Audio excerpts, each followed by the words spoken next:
When I reflected on Jenna Ahern as a student and an ever-changing and evolving young woman, I was reminded of this quote. Creativity is seeing something that doesn't exist already.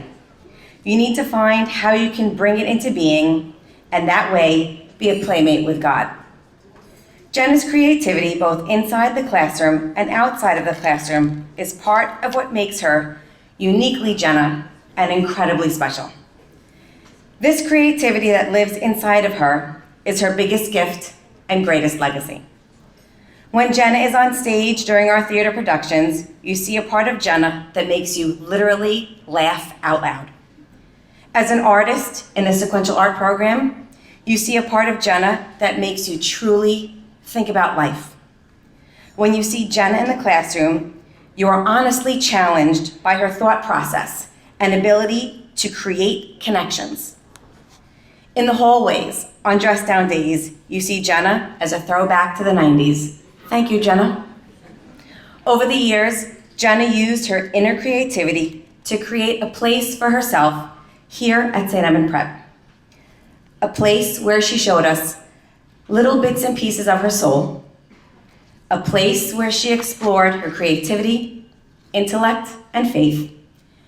And quite frankly, a place that is better because she spent it with us.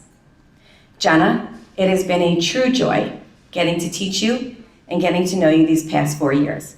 It is my distinct honor to welcome our next speaker, Jenna Ahern.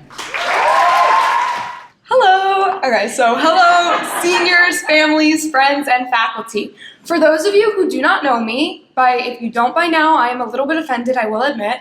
I'm Jenna, and this is my senior recognition night as well. When I think back to the first years ago, I find myself unable to recognize most people in this room, including myself. To think we all started our high school experience in a pre-pandemic world before COVID, before Zoom, even before I had listened to every single Taylor Swift album. It's insane to think how much we've all changed since then. But when I look around in this room, I don't see unrecognizable faces. I don't see changes in your smiles.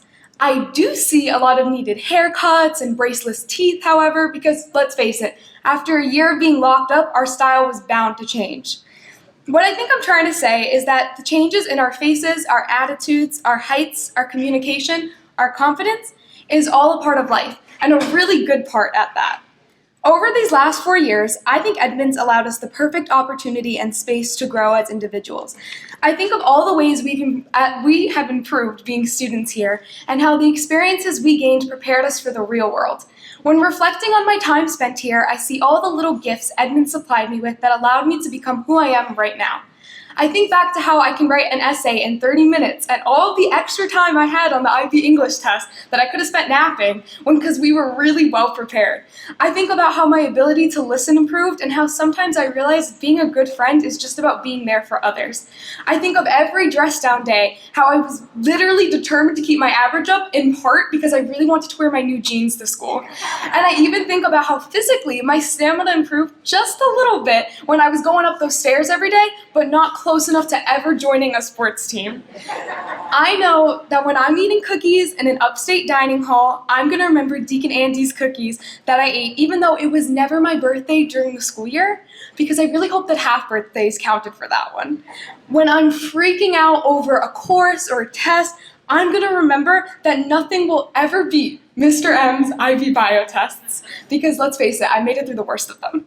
And when I inevitably break my computer or someone else's computer or really any technology that's around me, I'm gonna remember how the Pinavayas and Father Mark single-handedly took care of all the tech problems in the school. We called you guys like every other period, especially in junior year Miss McGrath's English class. And when there's no AC in my dorm, I'm gonna think about how we persevered through Mr. Lisboa's hot classroom without ever opening a window. And in the distance, when I hear a noise, maybe even a laugh, I'm gonna think about Miss Breen in her office cracking up during Hoda. The memories that we've made in high school now exist with us forever. And when I think of even the smallest things, I will be reminded of all the people who loved us. Whether that love enabled us to get through just a day or supplied us with lifelong knowledge, I'm a mosaic of all the people I've met at the school and will ever meet. So even if our paths crossed for just a second in passing, you left an impact on me. With this, I know we're going to be okay. And this new chapter of our lives will be the best one yet. So thanks for all the laughs and the cries. And I hope the senior recognition night allows you all to see that you were the most special senior class.